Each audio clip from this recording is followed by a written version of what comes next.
Hello दोस्तों, स्वागत है आपका मेरे और आपके YouTube channel JK tech and finance में। तो दोस्तों, आज की वीडियो में आपके लिए लेके आया हूँ इन्वेस्को इंडिया का पीएसयू इक्विटी फंड।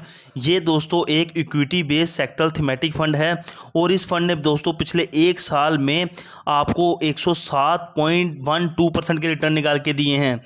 कहने का मतलब एक साल में पैसा डबल से भी ज़्यादा। इस फंड की डिटेल्ड एनालिसिस दोस्तों इस वीडियो में करेंगे हम।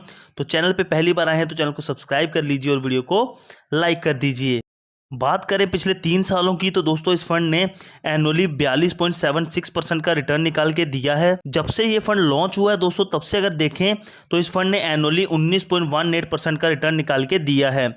इस फंड के एक यूनिट की जो एनएवी वैल्यू है, जिसको कि हम नेट एसेट वैल्यू भी कहते हैं, वो 24 मई 2024 तक 77 रुपीज़ 79 पैसे चल रही है।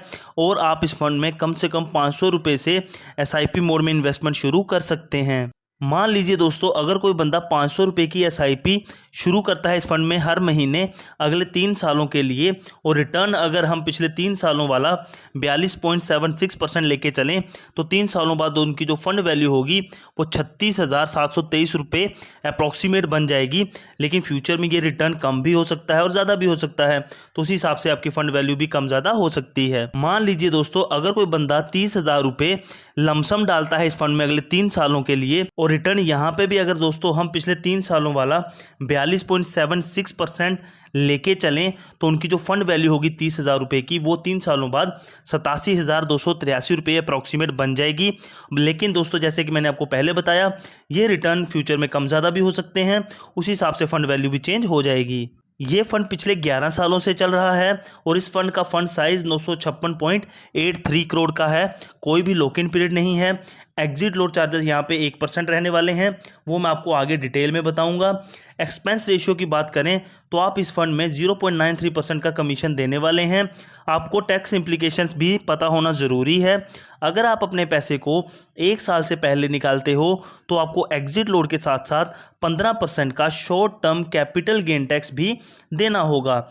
लेकिन अगर आप अपने पैसे को 1 साल बाद निकालते हो तो आपको सिर्फ और सिर्फ 10% का long term capital gain tax देना होगा।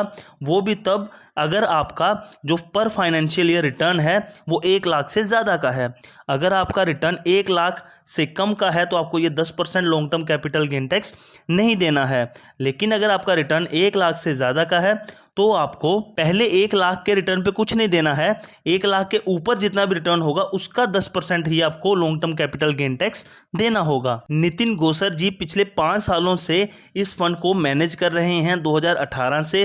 रिस्क एंड रेटिंग की बात करें तो जैसे कि ये एक इक्विटी बेस्ड फंड है तो ये वेरी हाई रिस्क कैटेगरी में आता है।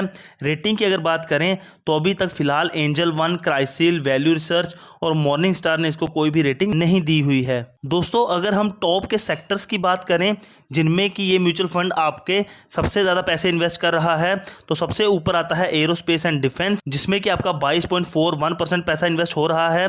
देर आफ्टर आता है power sector, then bank sector, consumable fuels, उसके बाद petroleum products, finance, gas, transport services, debt others और इंश्योरेंस में आपका 2.81% पैसा इन्वेस्ट हो रहा है। अब दोस्तों, टॉप की होल्डिंग्स देख लेते हैं जिनमें कि सबसे ज़्यादा आपका पैसा इस म्यूचुअल फंड के द्वारा इन्वेस्ट किया जा रहा है।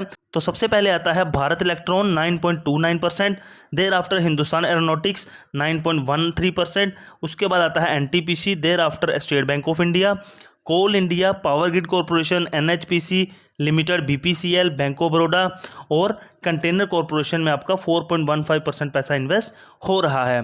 तो दोस्तों, इस फंड की डिटेल्ड एनालिसिस हमने आपके सामने रख दी। बाकी वीडियो अच्छी लगे तो वीडियो को लाइक कीजिएगा, चैनल को सब्सक्राइब कीजिएगा। मिलते हैं नई वीडियो में, तब तक के लिए बाय बाय, टेक केयर।